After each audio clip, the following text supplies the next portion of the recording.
Hi, all my wonderful friends. How is everyone today? And as always, I want to check that you guys can hear me all right. So I have the chat box open. Can everyone hear me?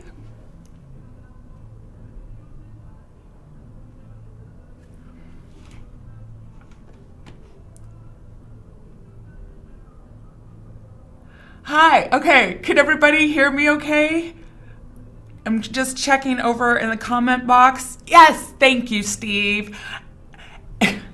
So happy Valentine's Day, everyone. As I'm reading the comments, a lot of you feel the same way that I do. That I'm kind of like, Valentine's Day. So don't feel bad. I know some people have lamented, so that just means kind of grieved or expressed dislike that it's Valentine's Day. So don't worry if you're someone that doesn't really enjoy Valentine's Day, because the only reason I really like it is that there's chocolate. Chocolate is a very popular gift to give in the United States for Valentine's Day, and I like chocolate. Other than that, I agree with a lot of you guys. Valentine's Day. But that is just fine, because Valentine's Day or not, the exciting part of today is that we are once more able to join each other from all around the world and learn some smart English. So as always, thanks so much for joining me this morning here in Spokane, Washington. Of course, this is the Spokane College of English Language. If you are joining us for the first time, my name is Abby, and this is Pre-Intermediate Smart English. And this morning, I am going to start again with my segment I call Common Mistakes That English Speakers and Writers Make.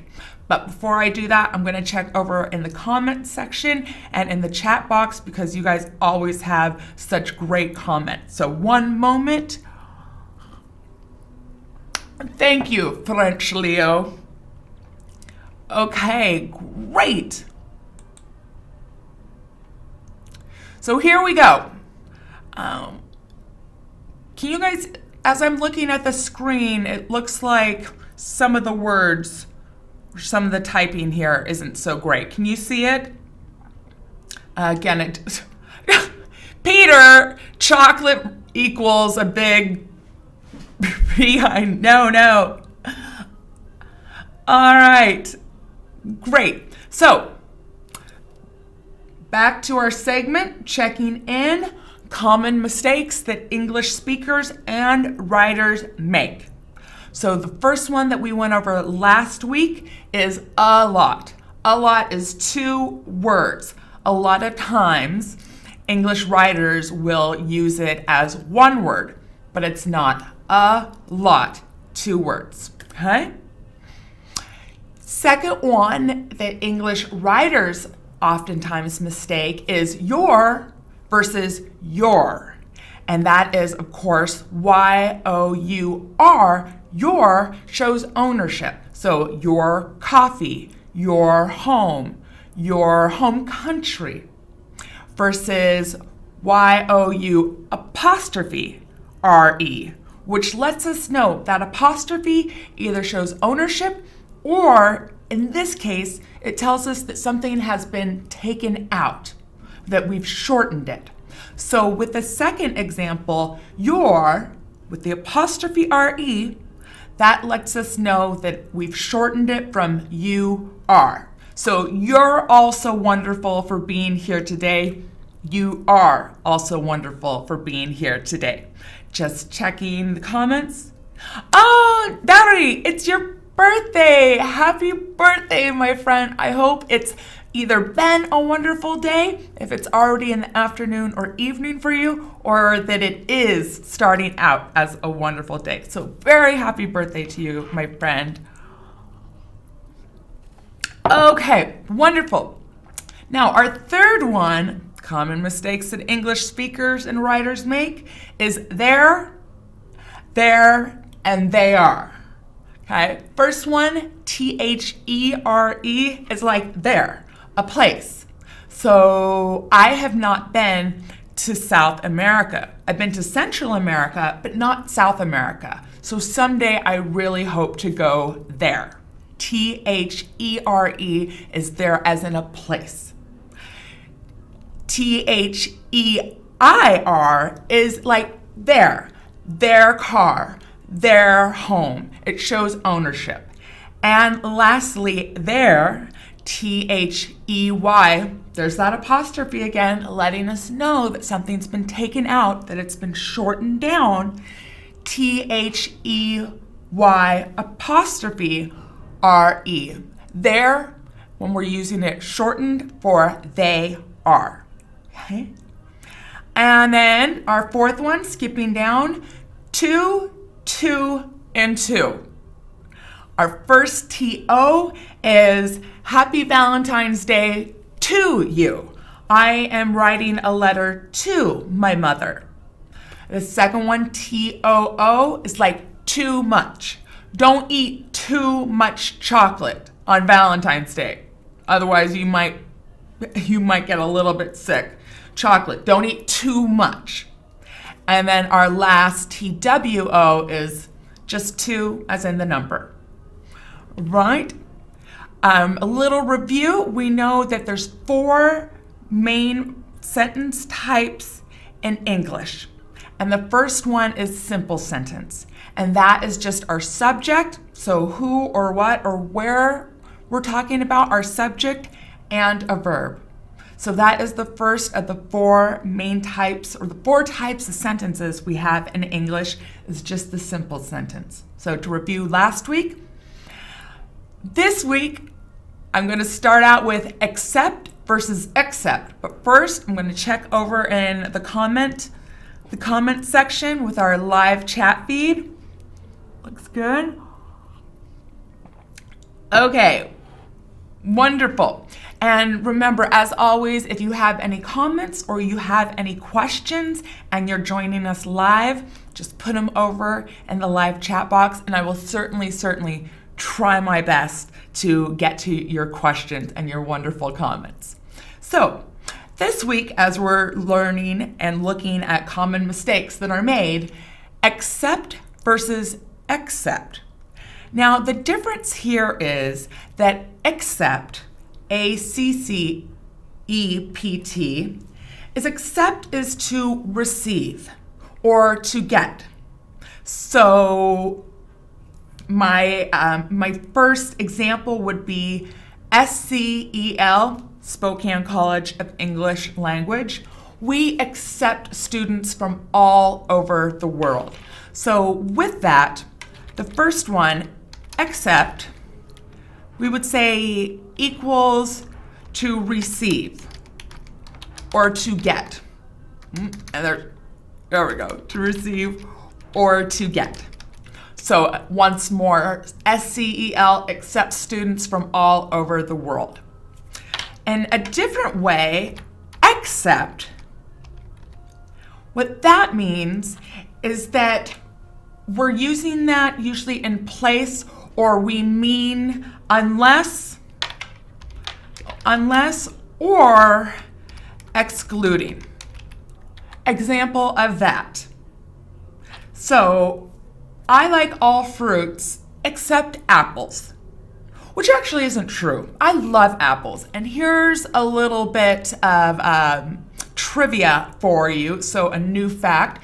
Washington State, where Spokane is located, is the world's largest producer or grower of apples anywhere in the world. Washington State.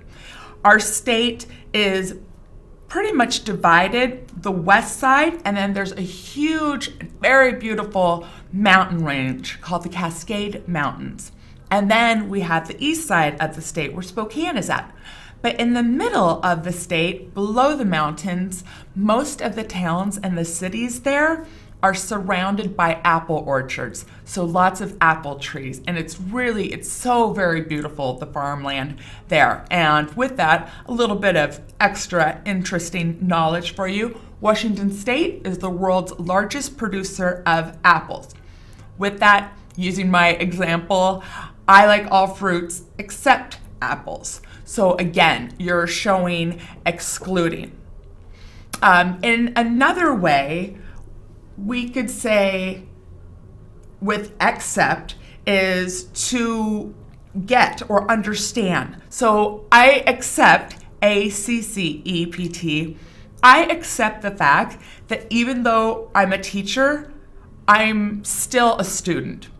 And what I mean by that is that having students from all over the world, I learn just as much from my students as they do from me in some ways, because I get to learn about other cultures and other countries and other people. So with that, I accept, I understand that even though I'm a teacher, I will always continue learning. And looking once more at accept, EXCEPT. An example, everyone came to dinner except Ivan, except Ivan. So once more, that's showing something has been excluded. So give me one moment. I want to check over in the comment section. Oh, Leo, wonderful example. Restaurants, and we would put a S on the end, restaurants, so plural, because more than one. Really great example. Restaurants usually accept people, so they'll, yes, come in, dine, eat at our restaurant. Accept people, except if they have a dog. That is a great sentence. It's true. Restaurants welcome you in. They want you to come in, except if you have a dog. Then that means that your dog isn't allowed and has to stay outside. Really great sentence and example, French Leo. I thank you. All right. Good. Looking over at the comments. Oh, I have a request to use a bigger font. Absolutely, I will. Let me highlight this real quick and make it a little bit bigger, hopefully a little bit easier to see. There, hopefully that did the trick. That fixed it, okay? Our next one is farther versus further. Now, an easy way to remember this is that farther has the word F-A-R, so far. My parents live far away. F-A-R-T-H-E-R, farther, which again, a helpful way to remember that is that word actually includes far, as in space. So farther, there we go, is actually the physical distance. And I cannot type this morning for some reason. So, excuse me, once more, the physical distance. All right. With that, as an example, my friend recently moved, and he moved farther away from the city. So farther, he moved far away from the city, right? Our second example, further. So further, when we use this word, we're talking almost metaphorically, or we are talking metaphorically. So as an example, as you advance further in your vocabulary, you'll be able to say more. So once more, as you advance further in your vocabulary or your English learning, you'll be able to say and express more. So in that way, further, F-U-R-T-H-E-R, actually is more metaphorical. You're not actually moving farther. There's no physical distance in learning English.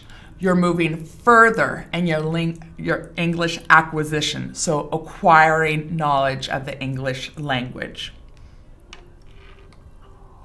So Nora made the observation, farther is for actual space. Exactly, we would say physical space.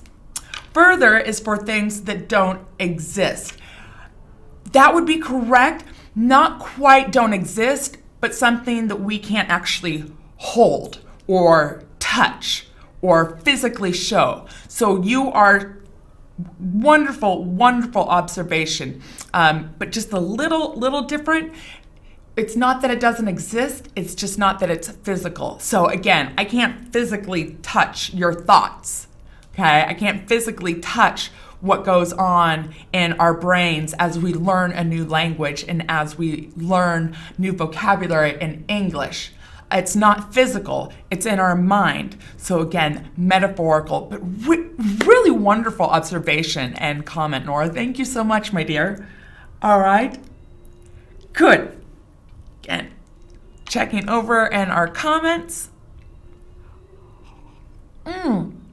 So Rosa had a question. Can I say, you're further ahead from me? We would say you are farther ahead than me. If the person is physically, like truly, your friend is walking far away from you. Now, if you were comparing you and your friend and how much vocabulary you each have, so new words in English that you understand and you're able to use.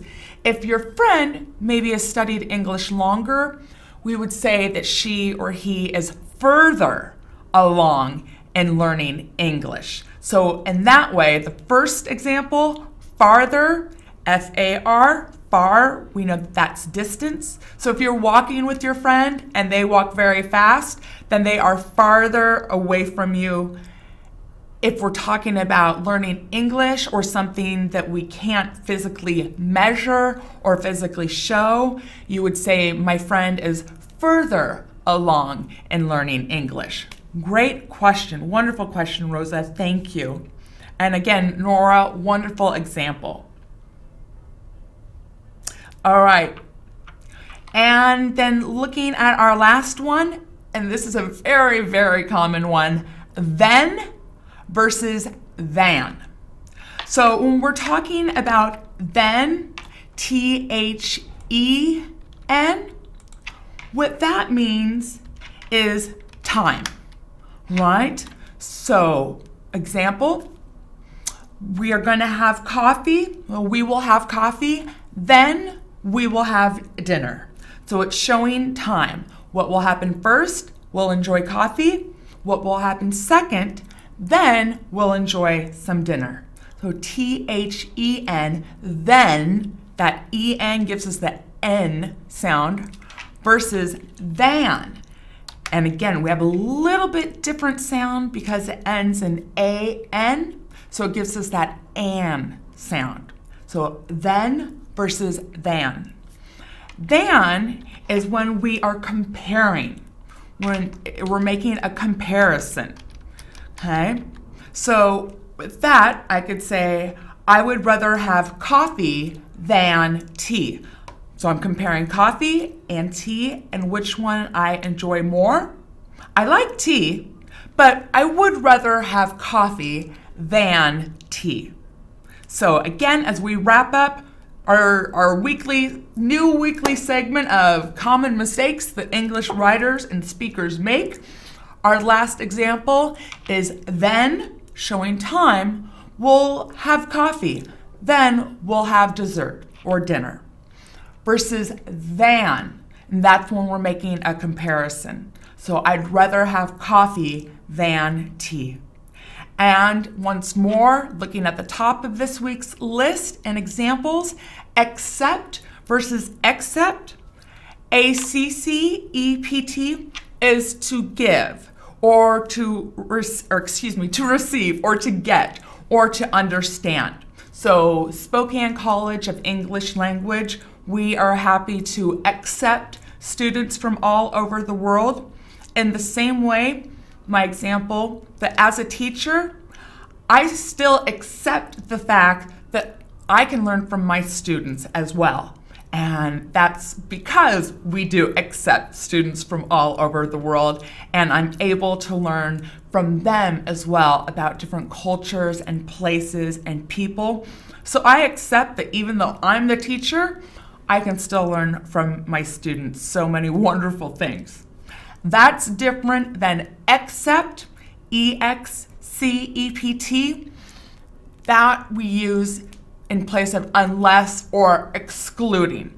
So I have been fortunate to travel much of the world except for South America, and I hope to someday go there. there as in a place. Okay, give me 1 second. I'm going to check over in our comments. Romeo, that's not true. So Romeo's example is Abby likes everyone. We would say everyone. Abby likes everyone except Romeo. That is not true. I love and accept all of my students. Okay? And then jumping down to farther versus further. Farther is when we're actually talking about physical space. So where I'm standing, where my friend or someone else is standing, or something that we can actually touch, or we can actually hold or measure, something physical. So with that example, farther, the first part of that word, the F-A-R, far, lets us know that we're talking about space. My friend recently moved far from the city, or my friend recently moved farther from the city, actual physical space. We can measure how far away he moved. He moved farther from the city. Now, further, and the slight difference when you're saying these two words is the far and the fur. So further is when we're talking metaphorically.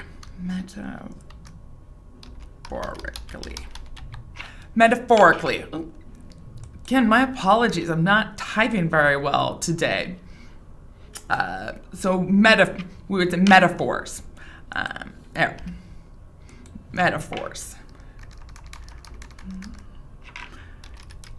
And with that, if our friend or one of your friends has been studying English for many years, they might be farther along in their English acquisition than you are, but that's why you're joining us today. Happy Valentine's Day, and that's why you are a part of Smart English and our live classes, because the more you study, the more experience you get, the more vocabulary that you add to your list of knowledge, the further you will get in your language acquisition.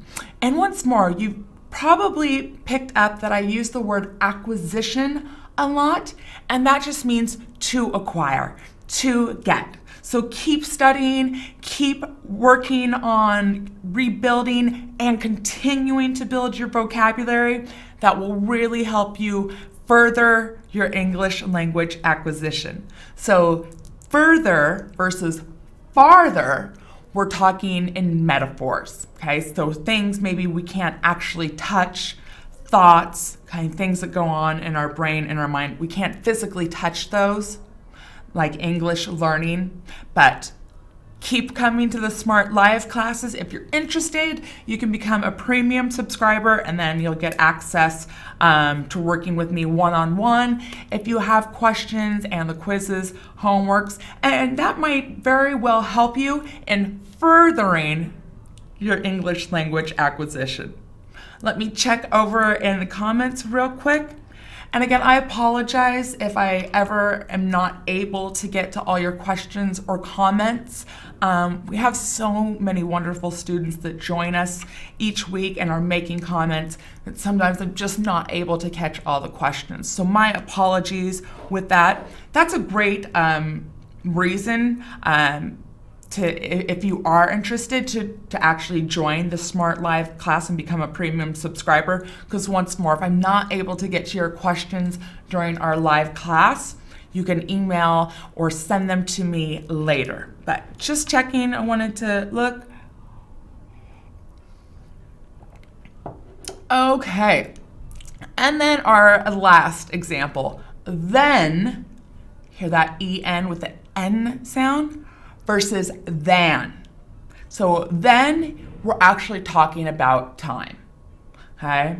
So I'm going to go to my parents' house and then I will go visit friends. So parents' house first, time spent with my parents, and then, so after that, I'm going to go visit my friends. And that's different than, we hear that A-N, than, when we're making a comparison. So I would rather have coffee more than tea. I like coffee more than I like tea, making that comparison. All right? So thank you for joining me in the new segment that we are calling Common Mistakes That English Speakers and Writers Make. But of course, you wonderful people won't, because you are smart English learners. And you always have wonderful comments and questions. And with that, let me look over real quick and see. Okay. Great. So going into our lesson, I'm going to do a quick lesson on compound sentences.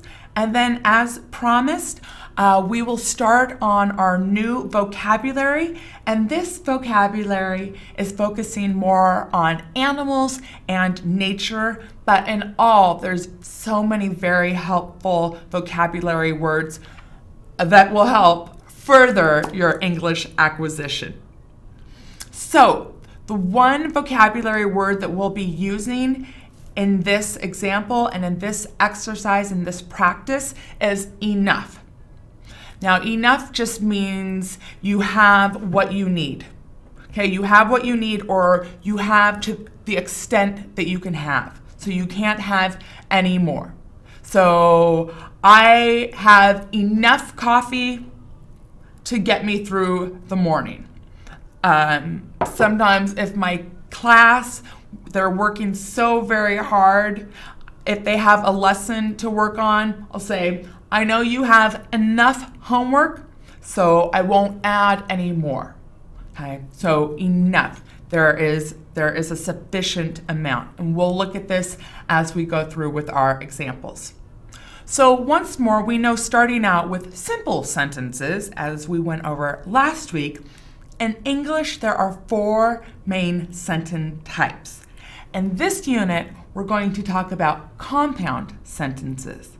Once more, we know that simple sentences, so the first of the 4 types of sentences we have in English, a simple sentence is an independent clause, but it must have a subject, so what we're talking about, where we're talking about, or who we're talking about, and it has to have a verb. There has to be an action. And what's more, it has to be a complete idea. It has to actually make sense to be a sentence, of course. It has to be a complete idea. Simple sentence is just a subject and a verb. Now, as we go and we look at compound sentences, a compound sentence is made up of 2 independent clauses. So, our simple sentence example, my brother plays tennis. So my brother is my subject, so who I'm talking about, and plays. What does he do? He plays tennis, right? Now, as an example of a compound sentence, when I have 2 independent clauses, my brother plays tennis, but my sister plays volleyball. All right, let's continue on. If you have any questions, let's see if these answer them. Because we know that to put 2 independent clauses together, we use a comma and a coordinator. Right? So we use that comma to give a little pause because we're adding on to that idea.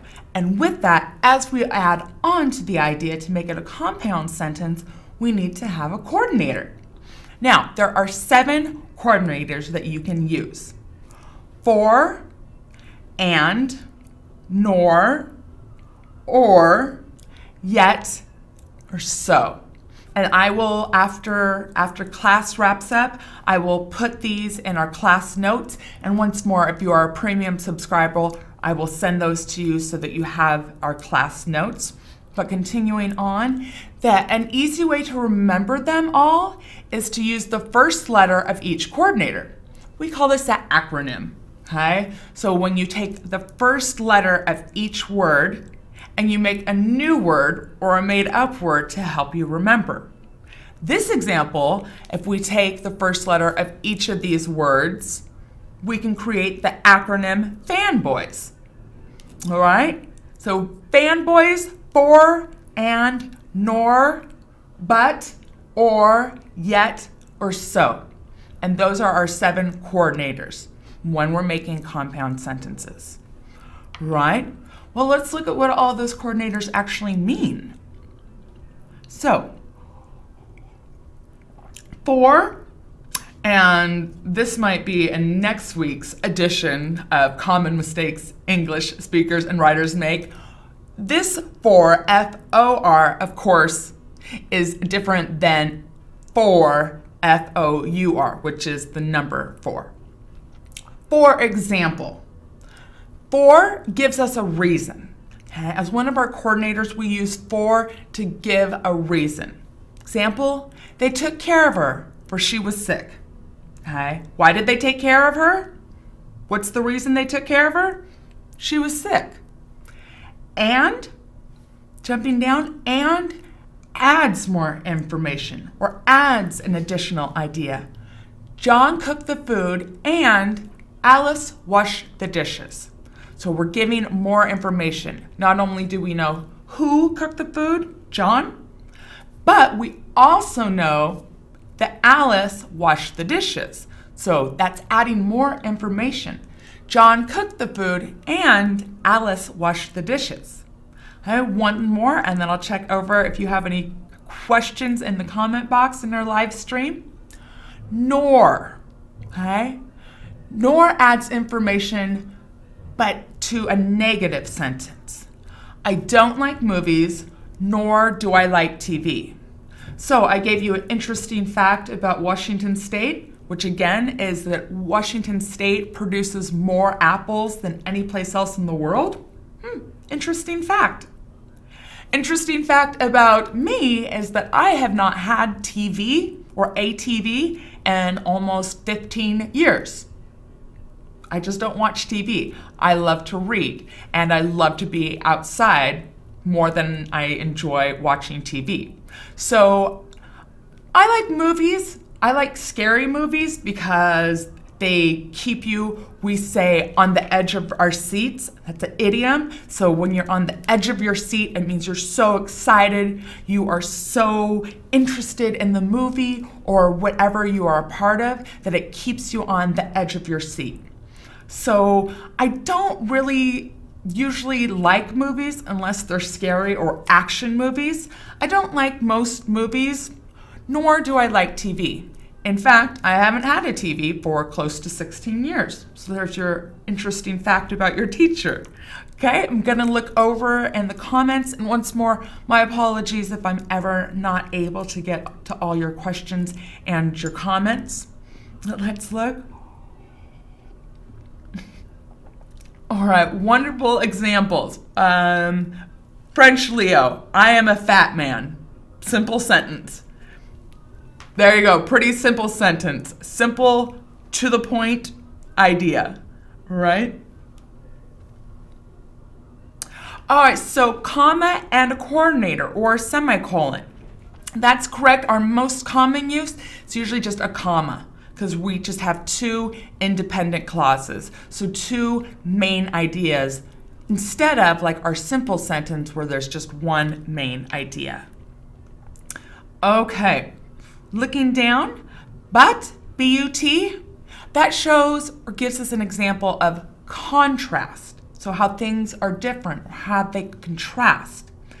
So our sentence, Sandra studied very hard, but she didn't pass the test. So that shows that even though she studied hard, she still wasn't able to pass the test. So Sandra studied very hard, but she didn't pass the test. It shows contrast. Continuing on, our 5th coordinator that we use of our 7 is or, and that shows that there is a choice. Would you rather have coffee or tea? You can eat lunch at school or you can eat lunch at home. So we have a 1-hour lunch break here at SCEL, and we're very fortunate to be right in downtown Spokane. So our students have the choice. They can either bring their lunch to school or they can go to one of the many wonderful restaurants in downtown and get lunch. It shows that there's a choice when we use or in our compound sentences. Almost done. We also have yet. And what this word gives us is a strong and surprising, or we would even maybe say unusual, or something that we weren't expecting. It gives us a strong, surprising contrast. So, my friend eats a lot of food, yet he never gains weight. That's not fair. That's just not fair. But I know people like that as well. My cousin, she eats everything, yet she never gains weight. So that's showing a strong, surprising contrast, or something that's unusual, not usual, or something we weren't expecting. And our last example here, I was very tired, so I went to bed early.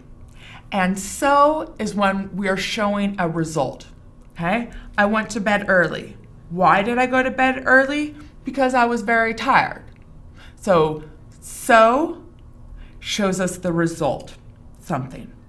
So once more, going over our 7 coordinators when we're looking at our second type of sentence in English. First, we have our simple sentence, and that's just our subject and our verb. And now when we go into compound sentences, it's 2 independent clauses, and they are joined by a comma. So just a quick pause as we continue on. And they include one of our 7 coordinators: for, and, nor, but, or, yet, or so. And the acronym, once more, acronym is just when you take the first letter of each word and you make a new word. It doesn't always have to make sense, as long as you can remember it. With this, if we take the first letter of each of our words, the acronym that we make, that perhaps might be helpful for you to use, is fanboys. All right? So that's our introduction to compound sentences. I'll take a minute to look at our live chat and any comments or questions, and then as promised, we will start in this unit's vocabulary list. All right? Oh, our friend Fanny is signing off. Thank you, Fanny. Thank you for coming as well, and have a wonderful rest of your Valentine's Day. All right. Great, so let's start with our sentences. We finished our simple and our compound sentences. Now we'll go into our vocabulary. And this vocabulary focuses a lot on animals or nature, but as always, it includes words that are just helpful in your English acquisition, that are helpful in helping you further what you're able to say. As always, I give the example that building your vocabulary is like building a house. The more vocabulary, the more words you know, the more you can say, okay? So the bigger house you can build. All right, our first word is adopt. So to adopt, we adopted our cat from a shelter. And one of my dogs, I have 2 dogs and 1 cat, and I adopted one of my dogs from a shelter, and I also adopted my cat. Well, what does that mean? We also know that people, children, can also be adopted. So to adopt is a verb, and it just means to bring into your home or bring into your family. So in America, and I know in some other countries as well, there are what we call animal shelters. So animals that don't have a home, they are taken to a place where they are taken care of, and then hopefully they are adopted. So someone comes, says, that is a very cute dog, that is a very cute cat, I will bring them home, they will be part of my family. So to adopt, right? Good, Lily Roberts, we adopted 2 children. Yes, so children we know can also be adopted. One of my best friends, their family, she adopted 3 children. So they are wonderful people, and they opened their home, and these 3 children, their parents were not able to either take care of them, or for whatever reason they didn't have their parents.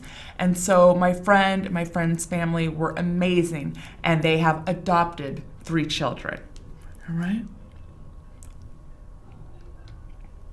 Excuse me, continuing on, agree. All right. So to agree is to say, yes, I think that as well, or I believe that as well.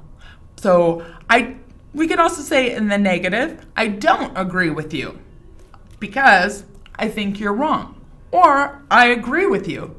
I think that as well, or I believe that as well. So to agree with someone, and once more, we can also put it in the negative, I don't agree.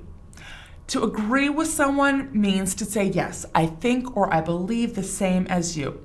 So we know that, of course, everyone can have different views, different beliefs, different thoughts. So this could also be put in the negative, I don't agree with you. So agree. Army. My brother wants to join the Army to protect our country. So in this example, I really think that instead of me explaining too much, really the picture gives the best illustration. So the Army is just a branch or a part of what we call the armed forces. So each country has an army, whether big or whether small, and they are responsible for helping keep safe that country or that country's friends. So Army, and once more, I think in this example, really just the picture is the best way to explain Army. Of course, that would be a noun.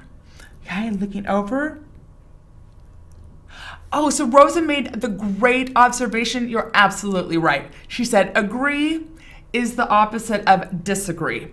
Exactly. We know that whenever we see the prefix disagree, it negates it. It makes it the opposite. So I agree or I do not agree. I disagree.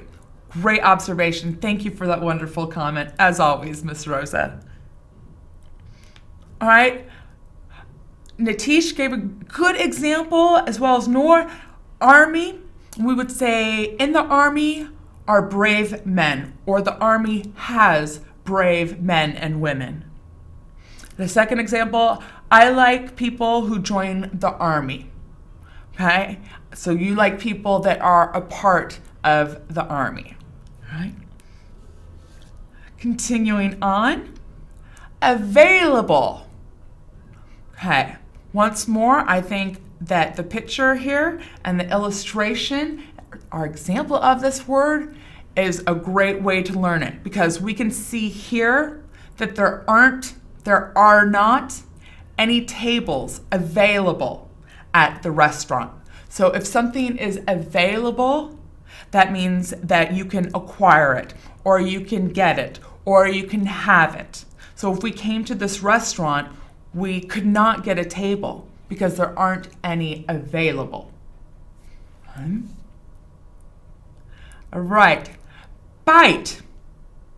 This, of course, is a verb. It's something that is done. It's an action. So bite. Be careful. The dog might bite you. Also know, I think most times when we hear the word bite, we think of food, because you bite into your food.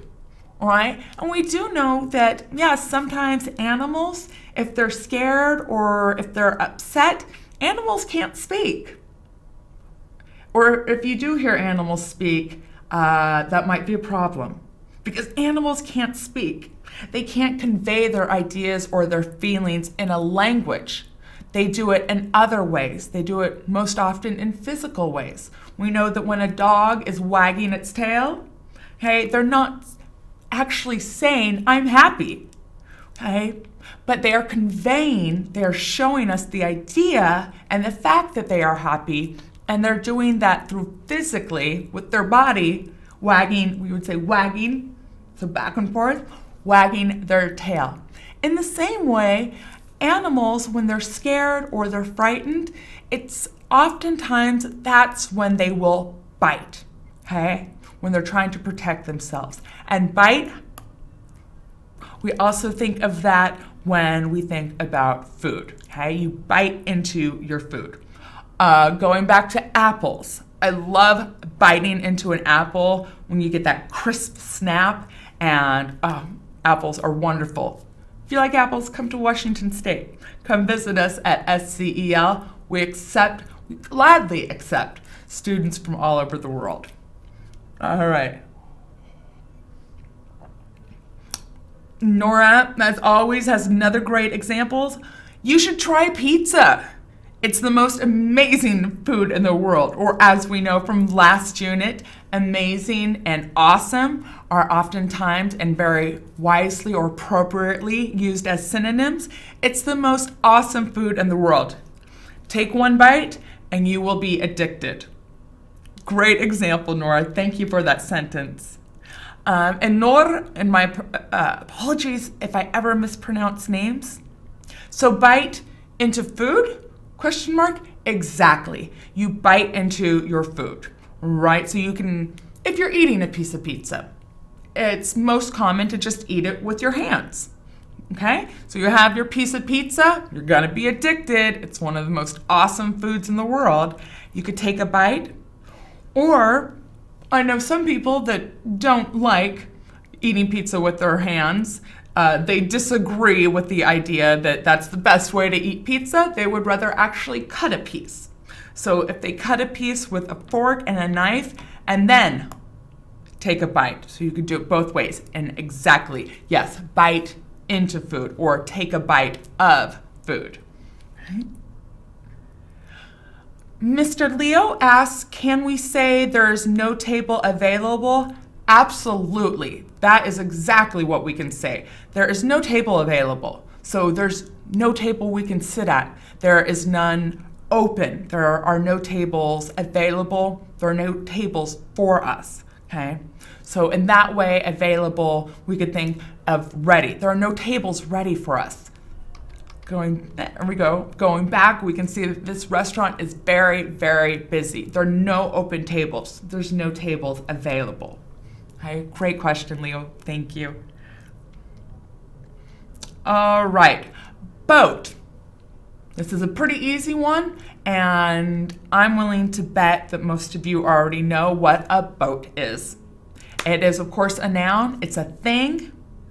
As we see in this illustration, my uncle took me fishing in his boat.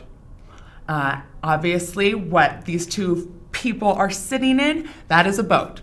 And we know that boats can be small or boats can be absolutely huge. And it's a most common vehicle to move that we'll see in water. So here is an example and a picture of our boat. Okay. All right, breathe. Okay, to take a breath, to breathe. Fish can breathe underwater, okay? We know that as humans, we breathe oxygen. We breathe the air, okay? So breathe. And if we take the E off, we have breath. And that way we can say, you need to breathe, okay? Take a deep breath. Okay, so breathe, and this is our verb, it's an action, to take a breath, okay? And what's really cool is that fish, they can breathe underwater. Boat, yes, so ships are just a big boat, okay? We could still say they're boats, but we know that a ship is a boat, but it's a big boat. Of course, as Rosa said in her example, if you are following our live chat, the most famous boat or the most famous ship is the Titanic that sadly sunk in 1912, so a little over 105 years ago. The most famous ship in the world, the most famous boat in the world is the Titanic. And yes, wonderful observation and comment that a ship S-H-I-P, it's just a big boat. So they're all sizes of boats. And boat is, of course, a noun. It's a thing. Catch, all right? And for our purposes and our vocabulary, we're talking about catch as in catching an animal or catching a fish. So we went fishing, but we didn't catch any fish. All right, here's another example. My friend's dog, he likes to go explore. So he doesn't always like to be at home. Sometimes he likes to run away from home and go look around the neighborhood. So if he gets out, we have to go catch him. So we know that it's not safe for animals to just freely run around the neighborhood, run in the road. So we have to go catch him. And we can see in this example, the two people are fishing and they're hoping to catch a fish. So as my example, especially in college, I really enjoyed taking a break to go fishing, or I would even bring my homework with me. So to me, it didn't always matter if I was able to catch a fish. I just like being out in the water. So catch, and once more, in our vocabulary and for our purposes this week, we're using catch as in to catch an animal. We know that we could also say, like, I hope you don't catch a cold. So with that, it's like acquire, to get, right? So catching an animal or catching a fish, right? Colorful. And of course, sometimes there's little differences between British or Canadian, even English, and American English. Here's an example of one. Color. In America, so in American English, we spell color as in the color of something. This is a dark blue and white polka dots, we would say it's a color. In American English, we spell color C-O-L-O-R. British or Canadian English, they add a U before the R. So of course that would be the same when we have color and we turn it into an adjective, something we use to describe, and we have the word colorful. So with this example, the bird has very colorful feathers. Yes, there are many different colors to this bird. I can see blue, I can see green, his face and his nose or his bill, we would say, is black. His feathers, again, they both have green and blue and yellow. He's a very colorful bird. So he has many colors. If I turn that into an adjective, he is a colorful bird, right? Give me one moment. As always, I want to check over in our live stream and your comments or questions. Sonia, great example. Yes, we went to the railroad station, and don't forget our article. We went to the railroad station to catch a train. Yes, now we know the difference there with catch. For my example, when my friend's dog gets out, we have to run, we have to get him, we have to catch him. Okay? We have to physically catch him. Same with catching a fish. But we also know, and great example there, that to catch a train, you're not physically actually grabbing or taking the train physically. It just means now you are boarding the train, you are on the train. Okay, past tense, you caught a train. Really great example. You guys always have such wonderful examples, such wonderful comments and questions. Thank you so much. Okay. Oh, and Rosa just asked, is a parrot a name of that bird? Yes, that is a parrot. They are known to be very colorful birds, so they have lots of color. Continuing on, contest. So a contest is a noun, it's a thing, and it's when people compete, okay? Have a competition, we'd say is a contest. So our example here is 3 very beautiful horses, and they are being ridden in a race. So that's a type of contest. And so contest is a noun. It's just when people are competing. I have never won a contest because I had bad luck. All right? So most often when we think of contest, I immediately think of sports or athletics and the different types of famous contests. So with soccer, there's the most famous contest, I believe, is the World Cup. So that is the championships, okay? They take the champions, the best of all the world soccer teams, and they have the World Cup, which is a huge soccer contest, okay? So with that contest to compete, we know another famous or popular kind of contest is a spelling contest. And I will freely admit that once more, even though I'm a teacher, I openly accept, so I understand the fact that I continue to learn, and I accept the fact that even though I'm a teacher, I still have to work on my spelling, okay? I still have to work on remembering my spelling. So I probably would not do very well in a spelling contest, right?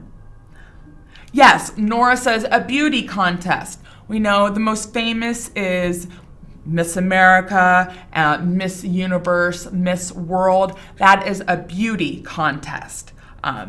So very beautiful and talented women. They've really moved it so that it's not just about beauty, hopefully. It's not just about looks, but it's also about talent. So that beauty contest, they also include things that the women or the girls are good at, like singing or dancing. That's all part of Miss World or Miss Universe, which is the most famous beauty contest. Again, there's competitors, there's people competing.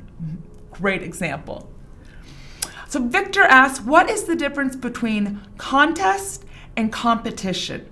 Well, if you're using competition as a noun, then contest and competition would be synonyms. So synonyms, we know, just means the same. We can use those words interchangeably. Great question. So once more, contest and competition, if we're using competition as a noun, as in an event, something that happens, can be synonyms.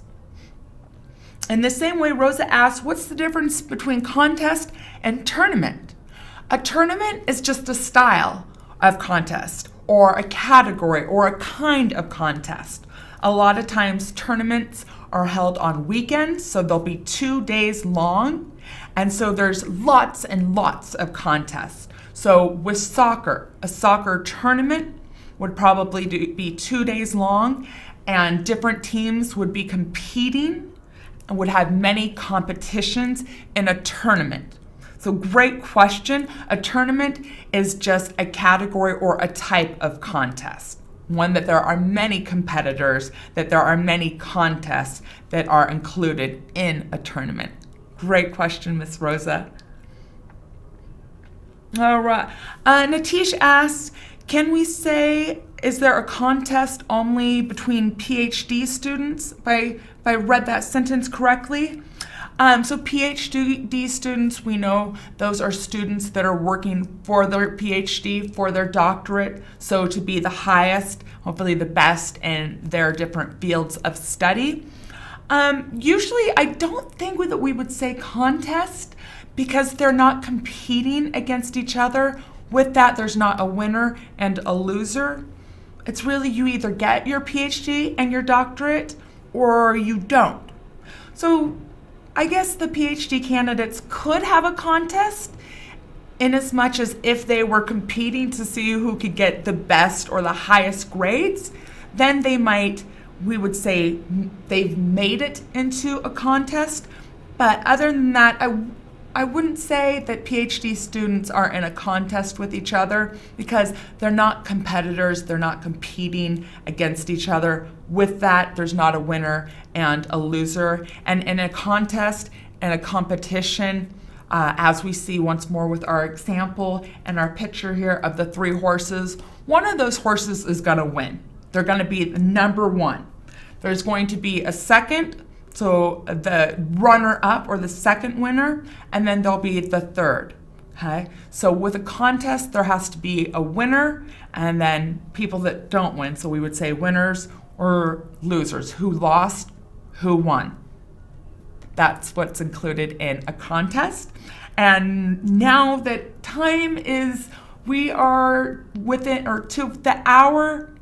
And so we are wrapping up this week's edition of Smrt Live and Intermediate English with me, Abby, and thankfully with all of you over in our live stream, all the wonderful students and friends that join us every week. So thank you so much.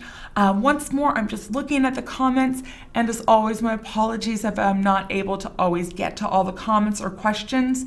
If you're interested, that's a really great idea. It's a good idea if you would like to have all your questions answered or you would like to make further comments, to join Smrt Live as a premium subscriber, and then we can actually interact if you have more questions that I'm not able to get to in our hour time together.